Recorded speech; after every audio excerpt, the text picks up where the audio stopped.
and welcome to the Women's Soccer Show. I'm Ali. And I'm Sarah.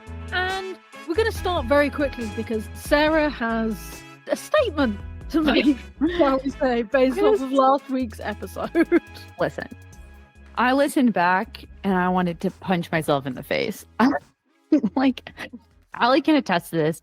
I was texting Ali at probably 1 a.m. my time the day the episode dropped and was like, I think we need to pull the episode. I sound like such a jerk. Like, I can't stand myself right now.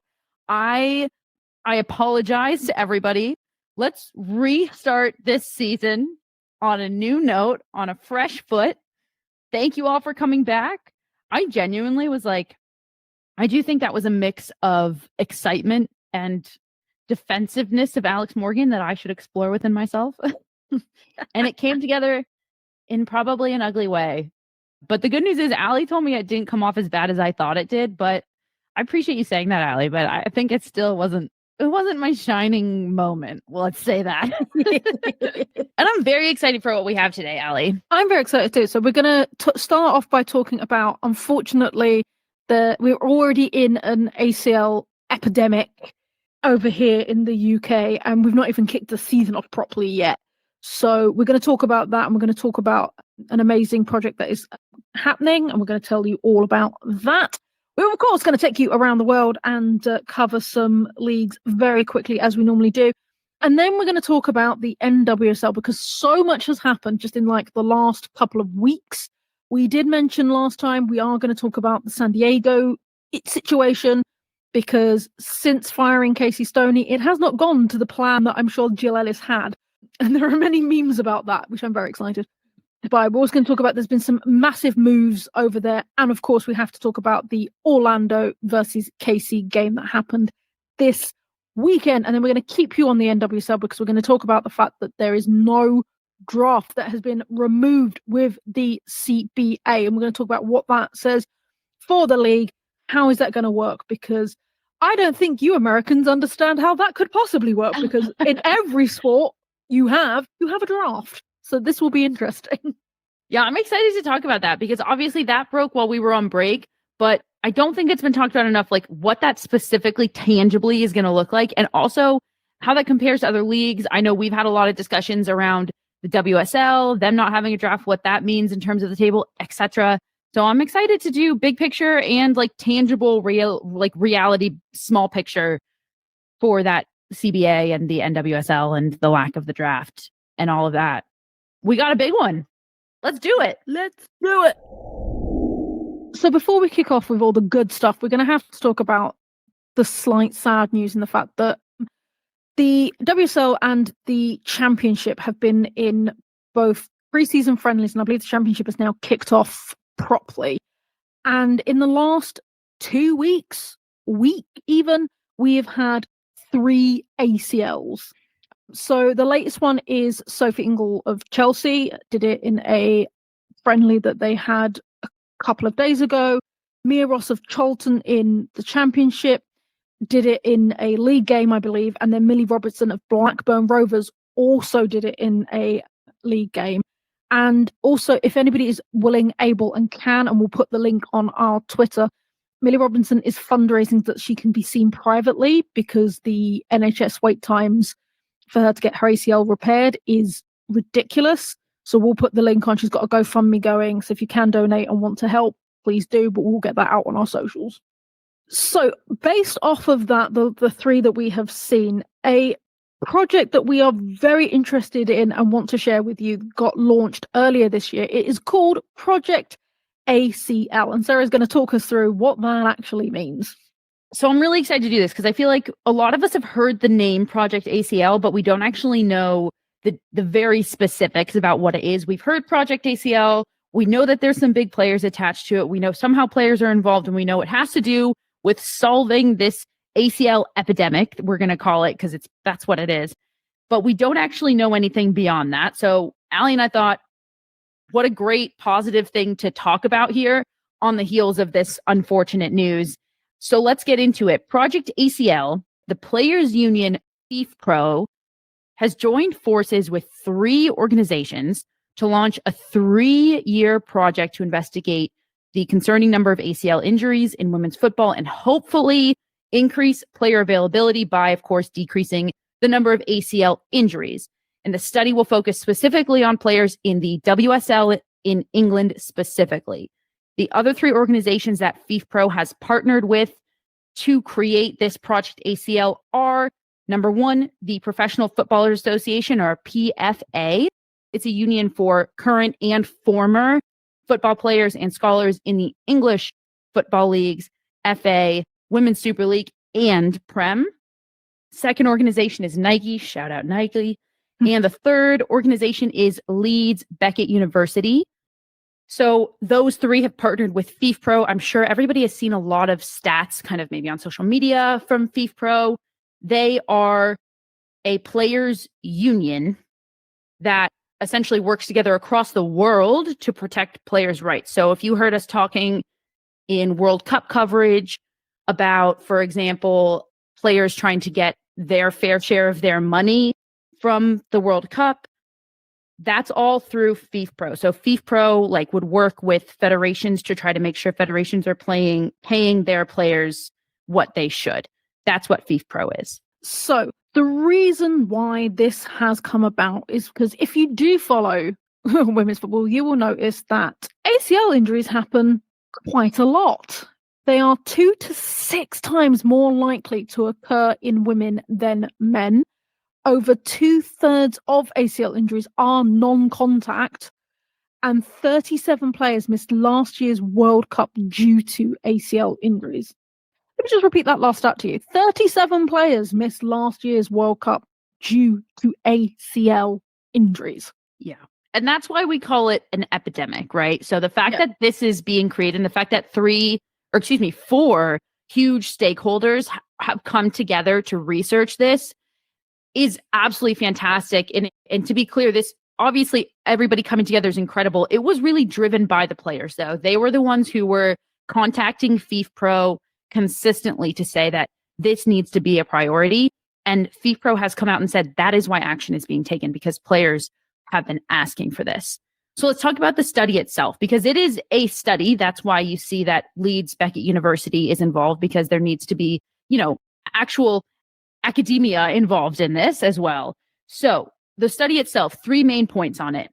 Number one, it will include reviewing existing academic research related to professional women's football, ACL injuries, and existing injury reduction programs. Number 2, it assesses each team's structures, resources, and access to facilities. In other words, what care are these athletes getting? And number 3, it does real-time tracking of workload, travel load, training, environment, conditions, and the impact of female-specific boots, which I love that that's included. And shout out to IDA really quickly. If you don't know about them, IDA, spelled IDA, created the first ever women's-specific football boot. It has all of this technology that you can go read about why it is a better football boot that might help reduce ACL injuries in women's footballers. Now, I will say the last thing that I want to add about this study is that it will not look at physiological sides of players. This means that they're reviewing really only external factors that come into play. I think we need to spend a moment on this because that's important. We know there's research going on about women's physiology. We know that physiology plays a role in ACLs. We've had experts on to talk about this, Allie. We've had doctors on to talk about the physiology of women and how that impacts ACLs, including the cycle, the hormones, everything. This study itself is conducted separately about just these external factors. And what I love about that is that you have to eliminate one before the other, right? So if they do this study and they find actually that, for example, nothing out of the ordinary is found in comparison to how the men's game is run, then we know that the majority of the reason we're seeing this ACL epidemic is physiology. And on the flip side, if we find that there's actually a huge difference between how they're running it in the men's side, then we know that that needs to be solved. And then we can see if it's just physiology based. So this is huge. It's going to be a long time. 3 years is a long time for a study, but that means that they're going to have a lot of data points to work from. So unfortunately, we all knew this was going to be, like a slow roll to solve this. But the good news is the steps are being taken. Let's go around the world. Around the world, around the world. To Mexico. And we still have 3 undefeated teams in La Liga MX. Tigres and Monterrey drew 0-0 in their game, which has allowed Pachuca to jump to the top of the table after their 3-0 win. Over to Spain. Real Madrid topped the league after 2 back-to-back wins. A 3-0 win over Real Betis has given them the advantage over league rivals Barcelona. The Catalonian team also have 2 wins and are chasing the league leaders. To Germany, Bayern Munich are cementing their position at the top of the league after a 6-2 win over RB Leipzig. Closest rivals, Bayer Leverkusen and Eintracht Frankfurt, could only manage a draw in their game. Wolfsburg managed to squeeze a 1-0 win, but do remain in 5th. And finally to Italy. Internazionale are the surprise league leaders after a 4-1 win over Napoli. Juventus are close behind in 2nd after their win over Como. Last year's winners, Roma, however, sit in 6th. Over to the NWSL, and so much has happened in like the last 7 days that we have got so much to discuss. First off, and the big one is, there have been some huge moves this past week. Just when you thought like transfer window was over. No. Well, what's interesting is that the NWSL transfer window is over, but the international one isn't, meaning that if you're moving out of the NWSL, if that league's transfer window is open, move away, Yeah, absolutely. So I think one of the biggest ones that was a surprise where she's gone, but not a surprise that she left, is Omri, because Omri came from Angel City and was traded to Utah, which everybody was shocked at, because Utah, no offense Utah, but you're not a prime destination. I think mainly the consensus. I think your confusion was mainly that you couldn't see a French player in Utah. You were like, something about the French and Utah doesn't click for me. And it clearly didn't for Omri, because Omri left Utah and has now gone to La Liga MX, which is massive. To be fair, I just want to say Salt Lake is a great place to be. It might not have been about the location. It might have been about the fact that they're the last place team in the league and she wanted something else. But I'm so sorry. They are not the last place team. They are close to it. My apologies, Utah. Isn't it? Yeah, I'm so sorry. But to be honest, the thing I want to focus on, the thing that says more, is the fact that she has gone to La Liga MX, and we're seeing more and more big players going to the Mexican League because of what they can offer. Like we've seen it with Garcia, we saw it with Hermosa, and now we're seeing it with Omri. This is huge. This is absolutely huge. Yeah, it's massive. I love it. It was really unexpected. She seems very keen on not going back to Europe, which I love for her. I think we always talk about how we love to see players stepping outside what they're used to and putting themselves in a different space to play different types of soccer and grow their game that way. And also the addition of Henri will help La Liga MX grow. It's a win-win. I'm so excited to see her there. Yeah, absolutely. But staying in the NWSL, there's a couple of transfers internally. So Janine Becker going to Louisville was, again, huge, going from the Portland Thorns over to Racing is an interesting one. And then CC Kaiser has gone to Gotham, which, again, is a huge move. I know Tim from the NWSL crew wasn't particularly thrilled by this move because he feels that she's just going to get lost in the pack at Gotham. Whereas Chris was very excited by this move. I think it's a great move for her. Gotham is an exciting place to be at the moment. So I think it's a good move for her. I think there's a lot to be said on this. This is an interesting move for multiple reasons. First of all, CC Kaiser moved from the Dash. Her move to the Dash was one of those that made headlines because it took her by surprise. She talked about how she didn't want it. She didn't know what was going to happen. That made headlines. And that's a bit of foreshadowing because we're about to talk about the new deals that were made that have to do with the new CBA and giving players more autonomy. This was an interesting move for so many reasons. Also because it was done right before Gotham played the Dash. So she moved teams and then played her previous team like a few days later, which was crazy. And then third of all, I mean, CC Kaiser's been in the league for a long time. I think this is a great move from Gotham, who, like you said, already have a wealth of talent. They've made so many good signings this year, so many good mid-season signings like Jess Carter, of course, and Katrin Berger, your new love. And this one just adds a great amount of depth and a veteran to a team that wants to go far and wants to go back to back. I think it's a great move for Gotham. And even better, if CC Kaiser are happy about it, we're happy for the player autonomy, right? We absolutely are. And then we talked about it being international transfer window. We've seen Katie Stengel go from Gotham back to the WSL. She's going to London. She's going to the newly promoted Crystal Palace. This is huge for Crystal Palace. I literally said last week they hadn't made any name signings that was going to help them in their WSL journey. Katie Stengel, if anybody remembers her stint at Liverpool, she was phenomenal at Liverpool, one of their top goal scorers. Palace, this is huge business for them to get Katie Stengel to come back to the WSL. Absolutely massive. Huge. I mean, she was a huge goal scorer for Gotham. She's a big reason they made it as far as they did last season. A big reason they won the NWSL championship. She is a goal scorer. I love this move for Crystal Palace. It makes me excited to see how they gel together.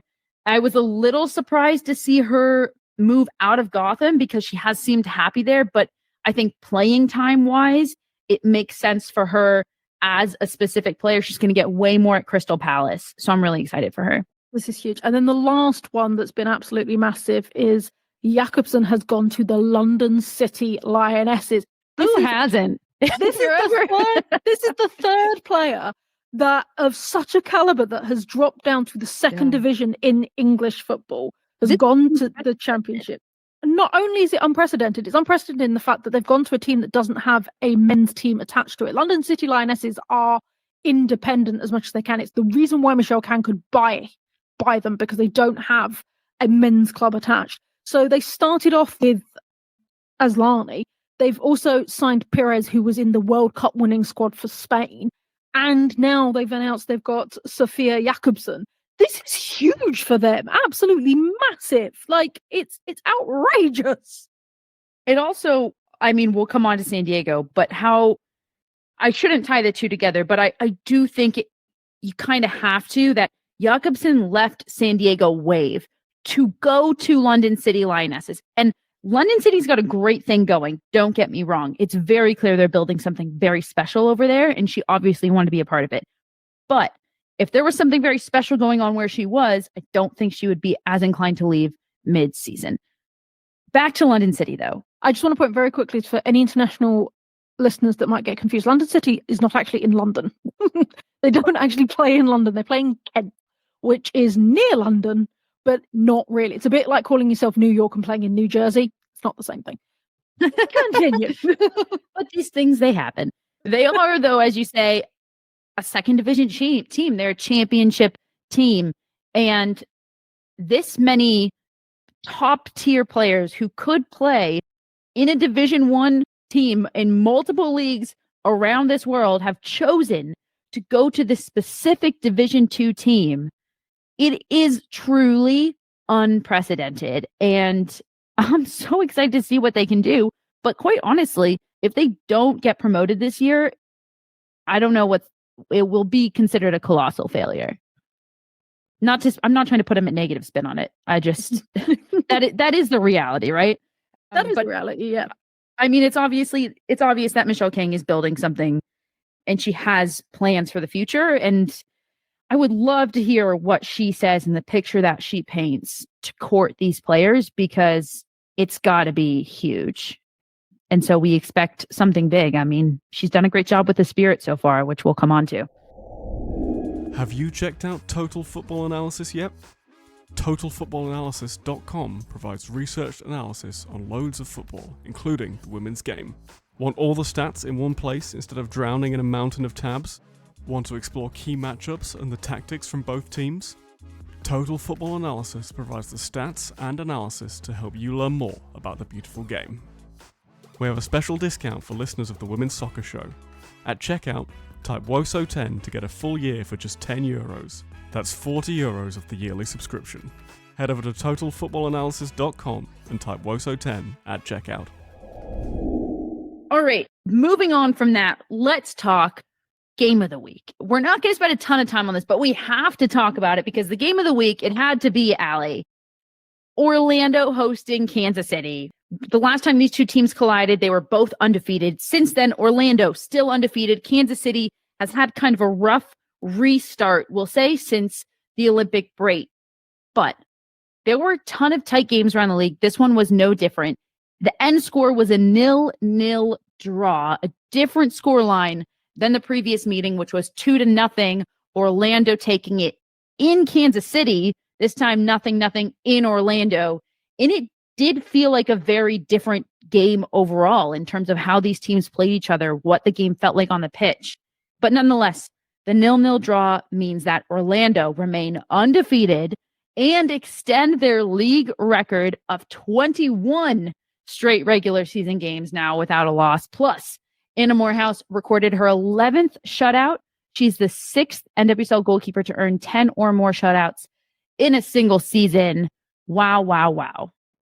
That is huge. Like, the records that Orlando have broken this season is outrageous. It's really outrageous. It really is. So you mentioned that you felt the game was different from their previous iteration that we saw where Orlando took it 2-1. So what was it specifically about this game that was different compared to how they'd played each other previously? I think a lot of it came from the Kansas City side, honestly. And first of all, before we get into the Kansas City side, I think it's being said everywhere, but it bears repeating. It's really great to see this fun rivalry developing between these two teams. It feels very organic, and it's a game that everybody has circled on their calendars now. Whether or not Kansas City was undefeated, it didn't matter. Everybody was still so excited for this game. So it's great for the league to see this. But I have to give credit to Kansas City. They were obviously the ones who lost in that first game. So they were the ones who had to make the most adjustments coming into this second game. And they did. They made it a different game than it was because of those adjustments. They can beat any team in this league by getting into a goal scoring contest because of their firepower, except for Orlando. And I think the mistake that they made in that first game was thinking, let's just go. Let's go toe to toe. Let's see who's got the bigger guns. And Orlando won. So they made those adjustments. It seems like they learned from that first game. They made the according adjustments in this one. They played more condensed. They played more conservative. They didn't find themselves spread out. They weren't going to let this get end to end. Players spread out all the way across the field. They kept their shape. They kept it tight. They played a conservative game, which frankly is the only way to stifle this Orlando attack. So for Kansas City, it felt like this game also got them back on track after kind of like a rough restart since the Olympic break. This felt like a really good draw for them. They played Orlando well. They stuck to their game plan, and I think that they're back on track. As you mentioned earlier, that Orlando remained undefeated and have extended their league record of 21 straight regular season games without a loss. Do we think they're going to get through the entire regular season without dropping points into a loss, or do we think it's going to have to come? This is a big question. Also, let me clarify here, because we've done 20 games in the NWSL this year. The 21 straight includes their win in the final game of the season regular season last year. So that's the 21 straight regular season games. Will they get through this year undefeated? There's only 6 games left in the regular season, Allie. There's only 6 games left. Do we want to take bets? Do we want to go on record with this one and say yes or no? Sure, go on then. Let's put our money where our mouth is. Okay, let's look at their schedule really quick. So they are due to play Bay FC away. They are then at home to both Houston Dash and then the Washington Spirit. Then there are away 2 games, one at Portland, one at Gotham, and then their final game of the regular season will be against Seattle at home. Listen, who are we to bet against Orlando right now? But I'm going to say it. An undefeated season is so unprecedented. And they have Washington, you mentioned, on their schedule coming up. Washington has been outstanding. They're sitting in second right now. They're just 4 points behind Orlando. I think if somebody could do it, right now it's going to be Washington. I'm just going to go for it because I like the chaos of it. I'm going to say no. I think Washington takes a victory over Orlando. What do you think? I was going to say Washington's the only team I could see do it just because in terms of performance. But if you look at that run, like BFC, I know they're your beloved right now, haven't had a great season. I think Orlando can do that. Houston Dash have had a shocking season. Orlando could do that. Portland, it depends which Portland you get. I still think that Orlando could do that. I reckon it is at Portland, though. That makes a difference. It does make a difference, but I still think they could do it. Gotham, I reckon it may not be a win, but I reckon they could get a draw out of that. Mm-hmm. I'm going to go on record and say I reckon they'll do it. I reckon that Orlando will do an undefeated regular season, and I would love them to do the double. I would love them to take the Shield and then go on and take the actual league in the playoffs. So I'm going to call it now. Orlando are going to do the double, and they will take both the Shield and the regular season. Listen, you bring up something very interesting, which is to say, at the end of the day, it actually doesn't matter if they end undefeated. This is already a historic season. What matters is that they are able to keep the ball rolling through the playoffs and into the championship. Because as much as it hurts, a Shield winner does not equal an NWSL championship winner, and there's just more weight placed on that NWSL championship. So that is the biggest, most important piece. But hey, they haven't showed signs of stopping yet, so we'll see. I'm going to put you on the spot. Has anybody done the double? The only two teams, or the only team to do it, has been North Carolina. They did it 2 years in a row, so that's why I say two teams. North Carolina in 2018 and 2019 were the Shield winners, and then they went on to win the championship as well. Every other year, the team that has won the Shield has lost either in the semifinal or the championship. Not good odds. That's not good odds, is it? So 6 more games in the NWSL, but we're not done with the NWSL. We're going to do that promised San Diego chat because there's just a lot to say, or there's just a lot to unpack. There's actually not that much to say. So let's get into it. So we're talking about Shield winners. Obviously, last season's Shield winners have not had the greatest of starts to this season, and things just seem to have got from bad to worse. Casey Stoney was fired, or at least made public that she was fired on June 24th. So in Stoney's last 5 games, they'd drawn 4 and lost 1. It was announced that Landon Donovan was to take over on August 16th, and since then they've had 1 win, 2 losses, and 1 draw. They just got their first win under Donovan over Utah on Saturday. It does seem to be going from bad to worse for San Diego. Yeah. Listen, so this team won the Shield last year, like you said. They beat Gotham in the new Challenge Cup at the start of this year. So I think what we wanted to talk about is what's going on. And obviously the simple answer is that what's going on is they fired Casey Stoney. I think, would you agree that's the simple answer? Yep.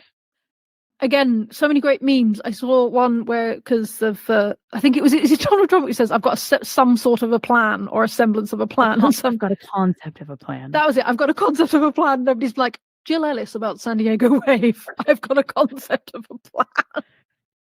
I can't remember if we did a Patreon about this or we posted on social media, but listen, we're not going to, like we've said before, we're not here to rehash a lot of things. We're not going to get into the signing of Landon Donovan, but let's just say that Landon Donovan doesn't have a lot of head coaching experience.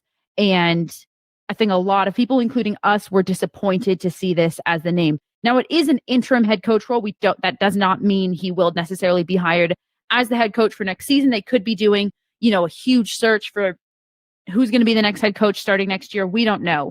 But for San Diego Wave, plain and simple, this is a moment of transition and shift. I do think that if Stoney had stayed, they'd be in a better spot right now within the league. They have a better shot at the playoff. With that being said, they are just 6 points shy of the last playoff spot, of that 8th spot right now. But I think that it wouldn't feel like as much of a transition moment. It's kind of, you can look at their fact that they just got the win 2-1 against Utah, and say that maybe they're finding their form a little bit, but that was against the team that has the most goals allowed in this league so far. So you can't really extrapolate too much from that. We'll see a lot from this coming weekend, and if they can take that momentum forward. But really, I just say that this is a transition moment, not just because of the coach, but because there's also new players who need to gel together mid-season. If you look at this lineup, they can be a great team with what they have right now. They just need to gel quickly, and that's where the head coaching really comes in. It's hard to gel when you've had 3 head coaches in one season, because it was Stoney, and then an assistant took over for 2 games, plus the La Liga Cup, and then Landon Donovan took over. So that's 3 systems, 3 head coaches in one season, and it's hard to gel. Even if you gel as players, it's hard to gel in a system that way. So this is a transition moment. I think for San Diego fans, the best thing to do is say that you hope to see improvement by the end of the year. I think it will feel like a huge disappointment, though, if they go from Shield winners to not even making the playoffs, and that's just emotionally a reality. They have a chance at making a playoffs. They just need to gel quickly. Yeah, no, absolutely. And looking at their games, they've got quite a tough run of games because they've also got to take on Chicago, Red Stars, they've got Portland, they've got North Carolina. Dash should be okay. Sorry, Dash fans, but it should be. Casey Current, who we've just been talking about, and Racing Louisville. It's a tough run of games. Their final 6. And they're also plays in the CONCACAF W Champions Cup. Yes, so they're going to be playing additional games on top of that. They're in that because they're the Shield winners. So they've got the additional games, which could either prove to be good or bad, right? It's more games for them to gel, but it's more minutes on the legs. Time will tell. It stinks for San Diego fans to have to be in this transitional moment. I know it wasn't expected, but I guess to put it positively, San Diego had the best start to any expansion team I've ever seen, and it feels like they didn't ever have that transitional moment coming into the league, and this is the one. Our final topic is to talk again about the NWSL, but we're going to talk about the collective bargaining agreement, and the big thing that came out of it was they are scrapping the draft. There will be no draft. If they said when they're scrapping it, or is it immediately done? There's never going to be another draft again. It's immediate. So always with these things, there's so many little bits and pieces and intricacies that we can talk about. And there's a lot of positives that came out of all of this, like better salaries for players, so on and so forth. We're going to focus on the draft piece of it. This CBA actually isn't for another 2 years. So the previous one was 2022. That was the huge one that got us player free agency, which was tiered. It had so many of these new things. And then 4 years later is when it's to be renegotiated, which is 2026. But they were able to do this 2 years ahead of time, and which means that the draft stuff, everything that was negotiated just now, is enacted immediately. Part of this draft, or part of this big CBA, since I just mentioned free agency, is I think a lot of these changes that we just saw in this new negotiation focus on players having more rights. And that includes, there's no more tiered free agency model. There's just free agency, and the elimination of both the college draft and the expansion draft. So this year, this is interesting. It's coming to this year, because this year we have actually seen a disparity in the league, which is not normal in the NWSL. Many times that me and Sarah have argued about this, but you've always said that the NWSL is one of the most competitive leagues out there because any team can beat any team on any given day. So this year we've actually seen one of the biggest disparities. Orlando Pride are first at the moment and have 48 points, and that is 34 points more than last placed Houston Dash. We have seen it previously 2 times in the league where there's been a larger point disparity, but it is quite rare. In 2018, there was a 48-point difference between first and last place. There was only 9 teams. The first was North Carolina Courage with 57 points, and 9th place was Gotham with just 9 points. That was a tough year. I was in New York. That was a tough year for Gotham.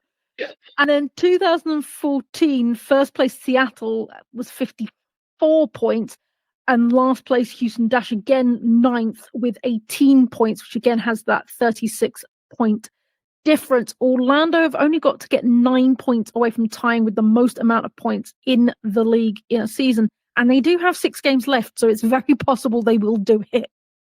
All right, Orlando is not the only team setting records, though, last week. Washington Spirit, we have to talk about them, too. Spirit fans, don't worry. We're not going to let you be that overshadowed, but you have to be a little bit because Orlando is doing some unprecedented things. But the Spirit logged their 13th win and set a club record for most wins and points in a season. The previous was 39 points in 2016 and 21. They reached the final that year. But this is it all ties together, like you said, Allie, because we're talking about disparity in the NWSL between first place and last place. And we always talk about how the WSL has that in a way that the NWSL really hasn't before. And the draft was kind of that great equalizer. That is why the draft is really in place across all major American sports leagues, is to equalize bottom to top so that you don't have these 3 teams pooled at the top who are buying all the good players, and there's just not a chance for any teams at the bottom to get back up to the top. But now, with this news that all NWSL drafts are eliminated, we want to talk about how this might impact the league. So, 1, what is it going to look like without a draft? And 2, how is this going to impact the league? So let's get into it. First and foremost, Allie's probably chuckling right now with the question, like, what is it going to look like without a draft? Yeah, I am. It's going to look like Europe, right? I was going to say, look at any other league in the world. I believe you are, and correct me if I'm wrong, the only league that has a draft. Everyone else does it normally. Normally, you say. I do think the interesting piece of this, though, like that's obviously that it's going to look like Europe. But what doesn't look like Europe is the fact that you have a structure set up for that system. Our structure has really been set up for a draft where we have colleges that are completely separate from pro teams. Yes, pro teams have some developmental aspects, but it's not like a full academy like you have in Europe. There's some under 18 aspects, etc., for these pro clubs, but it's still not going to shift a lot. I think the positive here is that let's just throw an example out, Allie. So let's say you were Croy Bethune last year, who was drafted first, right? Yep. And instead of Washington Spirit making moves to go get Croy Bethune in the draft, what's going to happen is all of these teams are going to essentially court Croy Bethune. This is what we have to offer. This is what we want to pay you. This is the contract we want to give you, so on and so forth.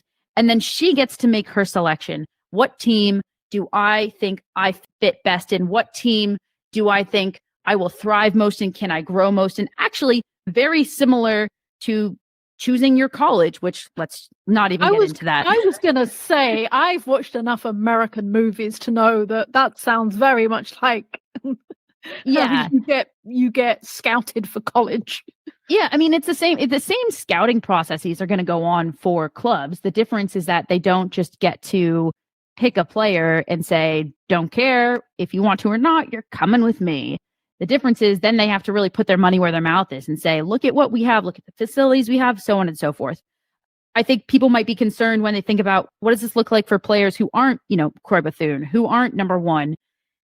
It actually also enables them a little bit more. Let's say, for example, that they want to stay in the NWSL, but the one team that's been courting them, they actually really don't want to go to. They now get to make their own decision. Do I want to go to the NWSL and play for that team, or do I want to explore my options in Europe? Do I want to explore my options in the USL Super League?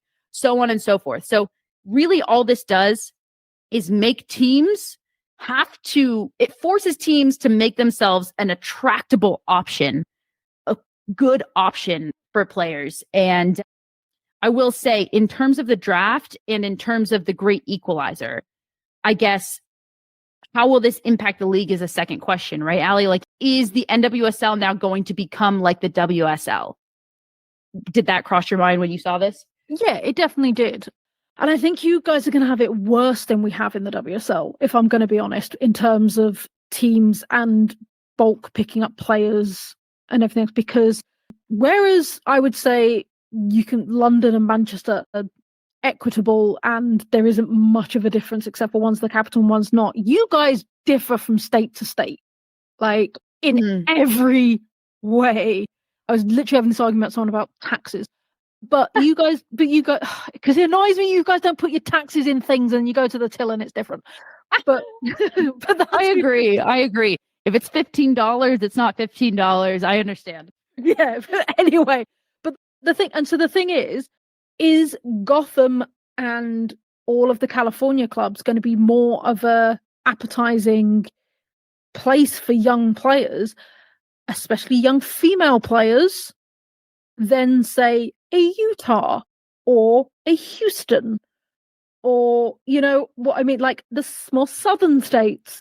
Yeah. Or we talked about this states with the expansion draft, right? It's like how can, especially with, you know, a lot rides on what happens in November, but you know, if something were to happen in November and certain states don't have laws that allow women to have their own bodily autonomy, I think that those states might have a very hard time courting players. Absolutely. I will say it was written into the CBA, one thing that is absolutely written in to help combat this pooling at the top that we see in the WSL, where it just is richest clubs buy the most expensive players. And it's just A equals B, we're done. To combat any inequities, the new CBA includes a team-based salary cap that's going to start at $3.3 million next year in 2025. So that means that teams cannot spend more than $3.3 million on salaries for players. This is a very common thing in American sports. I don't think it's very common in European sports, so I wanted to lay that out. So they're trying to kind of find the middle ground, it looks like, with the CBA between, hey, we want this league to still have the competitiveness top to bottom, but we want players to have their autonomy and have their rights and get to choose where their family goes and where they live. And this is the first shot at it. And I think it's really great. Tori Huster, who's the president of the NWSL Players Association, has been for a while and is just all around badass, who we love, said it pretty point blank. She said, quote, "The draft is an antiquated model that empowers teams to decide for players instead of players deciding for themselves." Yeah. So interestingly, I'm currently in the middle of writing an article for Since 71, shout out to Stu, which is that I feel like the WSL could actually benefit from a draft style system, because we do say often that, you know, Chelsea has 4 players for every position. You know, we see it with Man City. Like the top never really changes, and we never get that fairy tale of, you know, a Gotham squeaking in 6th place to then go on and win the league, because of the fact that if people have got the money, then they can do it. Because we have a fair play thing over here, which basically means you can't spend too much money. But that's also, so vague. It's so vague. I'm sure there is figures and I can't remember what they are, but it's literally, they call it the fair places, which is why Man City men's team are in trouble at the moment. But about the fact that you can't spend X amount, and we also have a homegrown cap, which means that a percentage of your players have to have either come up through your academy or be British or be involved somehow to that. But again, there are creative ways to get around that. What that leads to also is teams paying exorbitant amounts of money for 14-year-olds to then come into their academy, which is also a problem. How do you feel about, instead of a draft, what if it was like a hard salary cap like the NWSL is now doing? I think that would be fairer. I do, because I've had conversations with managers, like general managers and also agents and things like that, about how money is stupid now in terms of women's teams, and we will see that gap, and we're seeing it more and more to an extent in the WSL, but more and more in the championship. We literally just talked about, in the middle of this program, about the London City Lionesses and the money that Michelle Kang is throwing into them and the players that she can attract. Newcastle is another team that have been bought out by very rich Saudi owners, and they've put in a lot of money into their women's team, and they've attracted players like Rachel Furness, Demi Stokes. Like, there is a big names going to Newcastle in the Championship. And then we see Reading have had to drop down to the 5th tier in our system because they can't afford to keep up. We've seen it with London Bees. We've seen it with Yeovil, who were a WSL team. Don't even exist anymore. I think they may have now just gone back to Yeovil, but they were Bridgewater for a long time. And again, in like the 5th, 6th tier. That's where we're seeing that the trickle-down economics still doesn't work. And it is sad because it is literally a case of, I mean, Chelsea have won the league 5 times in a row. They have won the league. I mean, Man City gave them a good run for their money, but it's the same top 4 all the time that is just exchanging out and tossing a coin. And I don't like it. Yeah, it's a hard line to walk because, like, you look at the salary cap for the NWSL and it's 3.3 million next year in 2025. But then you think about what that means for players, and it means that players' salary is actually going to be limited because of the salary cap. It actually could potentially make players paid less. So then what they've done to try to combat that is they're increasing the salary, or the salary cap incrementally. So by 2030, it's going to be 5.1 million. And then with that, they're raising the minimum player salary as well along the way. And by 2030, the minimum player salary is going to be 82,500. By 2025, so next year, it will be 48,500. But like you said, I mean, there's a good side and a bad side to both. And I think all of these leagues are probably in the process of trying to figure out how to walk the line where you can make everything competitive top to bottom, but players still have autonomy. Players can still get paid so that they can make good money. It's a really hard line to walk, and especially when it's constantly compared to how much money these male players are getting.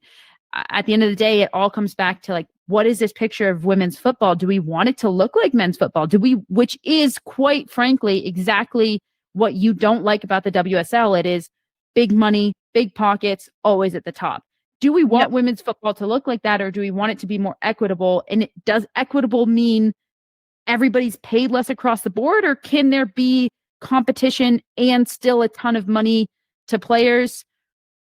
I don't know. I don't think so. And so I think it is a line to walk where you can make sure players are getting paid good money, but I don't think that good money will ever look like Cristiano Ronaldo's contract that he just got. It just never will. No, I don't think it was. But the thing I will say about the Premier League is even bottom of the table teams can still get amazing players because of the league that it is. Right. That hasn't come across to the WSL yet.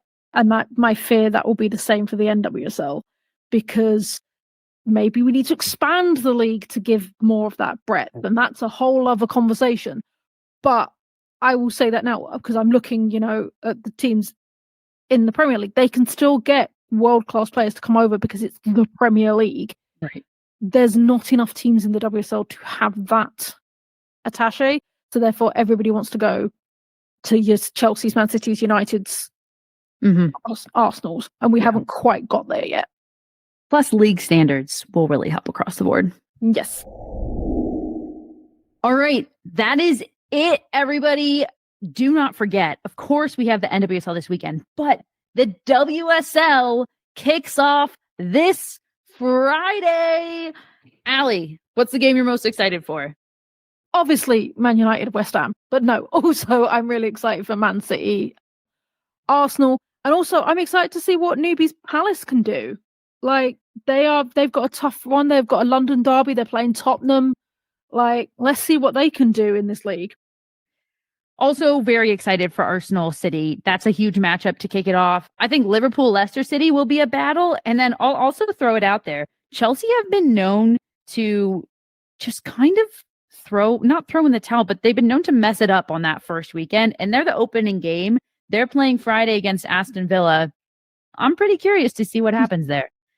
All right, that's it for us here at the Women's Soccer Show. Reminder to, of course, go check out our Patreon where we post news in 10 and other fun things you get to listen to every single week for just $3 a month or $6 a month, depending on what content you want. So head on over there and we'll see you next week. I've been Sarah. And I've been Ali. Thanks, everybody. Good night.